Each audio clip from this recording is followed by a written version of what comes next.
Happy Thursday. We got a smaller 8-game slate, and Who's on Fire is back. Let's talk some baseball. What's going on, everyone? Welcome back in to another episode for Just a Bet Outside. I am your host, Steven, and we had an insane 6-bet day yesterday.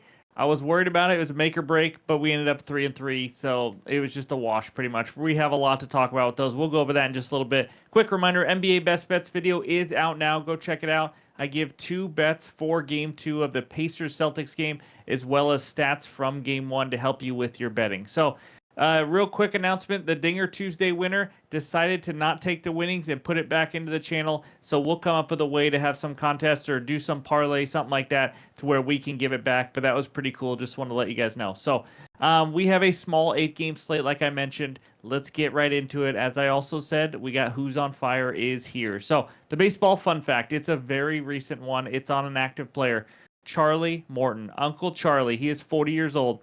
His ERA was actually higher between the ages of 24 and 32 than it is between the ages of 33 and 40. And 40 is currently his age, and he's still pitching. That's unbelievable. Since he turned 33, he only has 2 seasons with an ERA over 4. I mean, talk about a guy that has just been steady Eddie. That is just really impressive. To be able to have the best part of your career from 33 to 40 is wild. But anyways, in this video, we're going to recap yesterday and all those 6 bets, and then we're going to talk good hitter matchups. And then who's on fire in the last 15 days. We're going to talk some hitters. And then good pitchers, strikeout matchups. Then, of course, that pitcher report. And wrap it all up with the best bets and the bets recap. So hit that like button. Leave a comment below. If you are new to the channel, hit that subscribe, as we are close, so close to 25,000. So we appreciate all the support.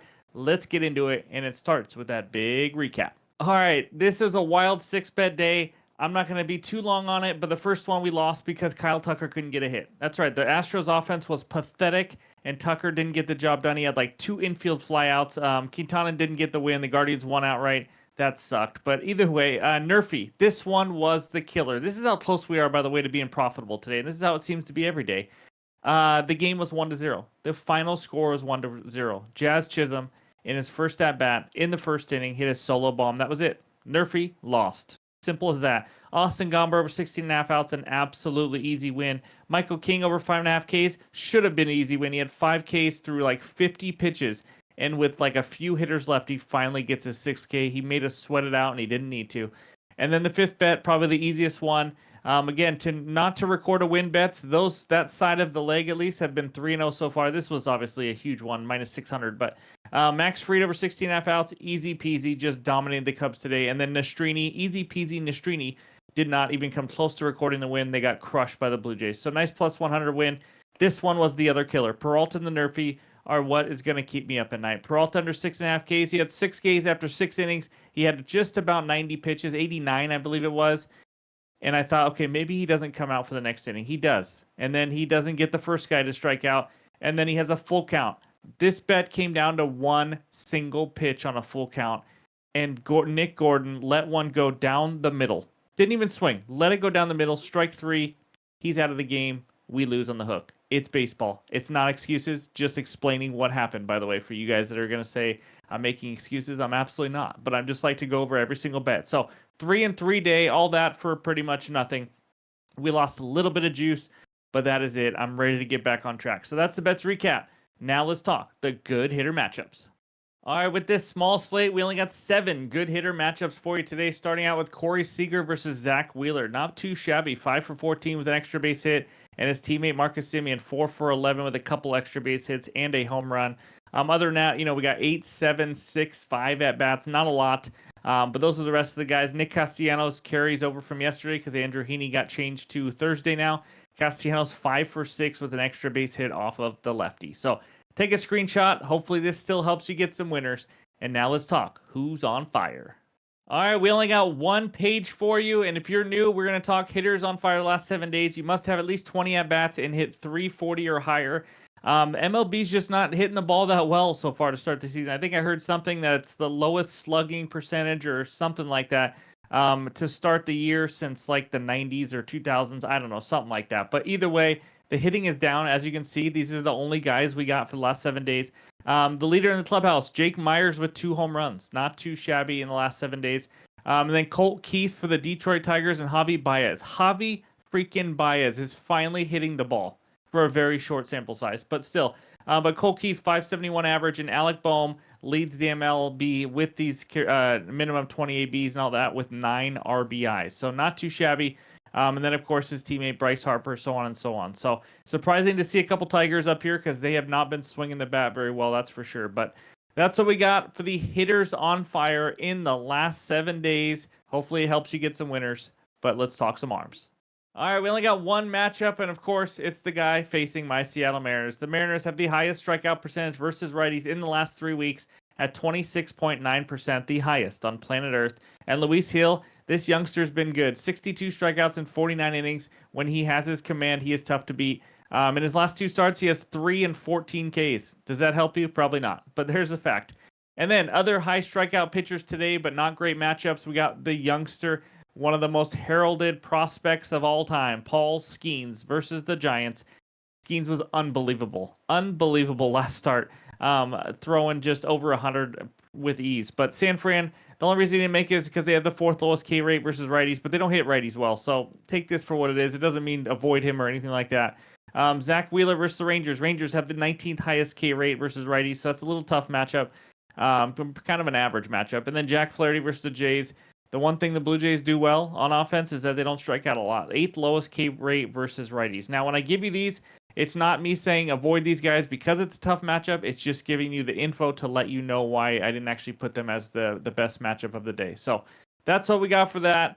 And now let's take a look at the pitcher report. These are the 8 matchups today with all the numbers. As of right now, we're recording this a little earlier the night before. We had to get done a little earlier, but no pitchers for the Braves and the Cubs, and no pitcher yet for the San Francisco Giants. I'm sure they'll come out like right after this video comes out. But we got Heel versus Luis Castillo in that good matchup. We already talked about half of that. But Castillo's been good since his slump at the very beginning of the season. He can obviously miss some bats as well. And then Zach Wheeler, 2.5 expected ERA, 2.5 ERA. What can I say? He's just one of the best there is. So. And then as you get lower, I mean, Jack Flaherty's been good, 3.19 expected ERA, really knows how to miss some bats. Gausman's been a little hit or miss. And then a big starting pitcher advantage for the Orioles, who I believe just got swept by the Cardinals. But Grayson Rodriguez going up against Mike Clevenger, who has just struggled to start this year, 7.5 expected ERA. Nothing like having a 5.66 ERA and still due for negative regression. He has a 10.9% walk rate, 18.2 K. It's just not been pretty, giving up a ton of hits. So anyways, all the numbers are on the bottom if you want to compare for what the averages are to help you out. If you want to do walk props, K props, whatever it is, hopefully this helps start your day with your betting. So that is the pitcher report, and now it's time for the best bets. All right, this segment of the show is brought to you by our sponsor, Better Bet. That's BTR Bet, the best place to find, track, analyze, and share your bets. And now is the best time, as you guys know. Use the promo code JABO, and you get 30 days free along with the 7-day free trial. The link is in the description. All right, here we go. Before I get into the bets, I just have to let you guys know the slate is kind of ugly. We're recording this a little earlier in the night than usual. There's not a lot of props out, so I'm going to give you one best bet and then a couple leans. I'm not going to force more, but if they keep coming out, I might get you another bet in the pinned comments before I even go to bed tonight. We'll see, but just want to let you guys know. So here we go. First one takes us out to Oakland, where the A's are hosting the Colorado Rockies in the game of the year. A's moneyline -120, Rockies moneyline +102 with a total of 7.5 runs. And that's where I'm betting. Give me the over 7.5 runs at -118 on FanDuel. This is a low total for 2 starting pitchers that are not good. Let's talk about these 2 starting pitchers. Ryan Feltner versus Joey Estes. Feltner, you'd think he's probably just a bad Rockies pitcher because he pitches in Coors Field and all that. Nope. That's not the case. His ERA at home is actually 3.94. ERA on the road, 6.55 in a decent sample size in 33 innings on the road. So he is due for some positive regression, as we saw, but I mean, positive regression doesn't mean he's going to just shut teams out or anything like that. But I still think he's going to give up at least a few runs here. He's a very hittable pitcher, below average K rate, below average giving up hits per 9 innings. He's very hittable. Let's just say that. If you watch him pitch, you know that. He's actually given up 3 or more earned runs in 6 of his 9 starts this season. In his last start, he gave up 7 hits and 5 earned runs to the Giants. And in fact, in 3 games combined against 3 weak offenses, the Giants, Pirates, and Marlins, and when he faced the Marlins, I don't believe they were hitting that well. They are a little bit better now. But in those 3 games, he's given up 13 earned runs in 17.2 innings. So it's not like he's just a guy who's getting rocked by really good offenses. The A's offense, you would think it's not really top tier, but they've been pretty good lately. In the month of May, how about the 3rd best WRC plus versus righties? The 2nd best ISO power. They are hitting with a lot of power right now. 8th highest walk rate and 7th in on-base percentage. It's been pretty impressive, guys. This is not a bottom-tier offense at the moment.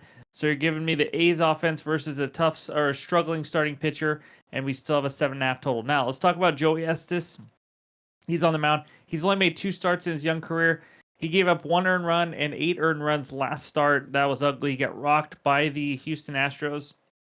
I'm losing my voice, as you can tell.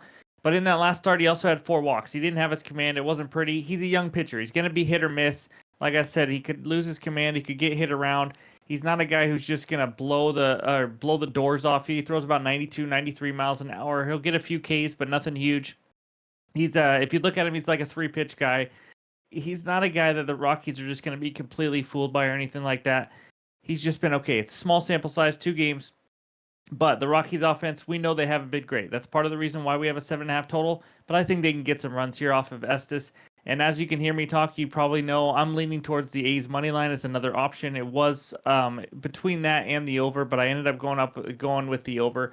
And then we talk bullpens. As of recording this video, they are in the 12th inning right now. So, I mean, the bullpens are obviously going to be gassed. We're going to get some weak arms out there. We're going to get some runs, I think. And so tired bullpens, 2 bad starting pitchers, and all I need is 8 runs. Sign me up. That is my best bet of the day so far. Now let's check out some leans. All right, let's talk these 3 leans now. Like I said, not a ton of props are out right now. We're having to record this early, get to bed a little earlier tonight. But the first one, the Rangers plus 1.5 or on the money line. You could do either one. I know this is a tough one. It's Andrew Heaney versus Zach Wheeler. So what are you thinking? But the Phillies have been about average versus lefties this month. Zach Wheeler has been solid. I told you he's a really good pitcher. He's a stud. That's why he got paid a lot of money. But let's just talk about who he's faced lately. His last 6 starts, Nationals, Marlins, Giants, Angels, Reds, and White Sox. The Reds have been terrible. White Sox terrible. Angels, Giants, Marlins a little bit better lately. They're not exactly murderer's row. So I think Wheeler is a stud, but I think he can give up some runs here. Now he's facing a Rangers team. I mean, it's not like they're just some cakewalk for him. And you get standard juice at plus 1.5 for the road team, which if they're down 2, they got a chance to get 1 more run in the 9th while the Phillies don't get a hit. I mean, I just think the odds just shifted the value to the Rangers, in my opinion. You could just take their money line.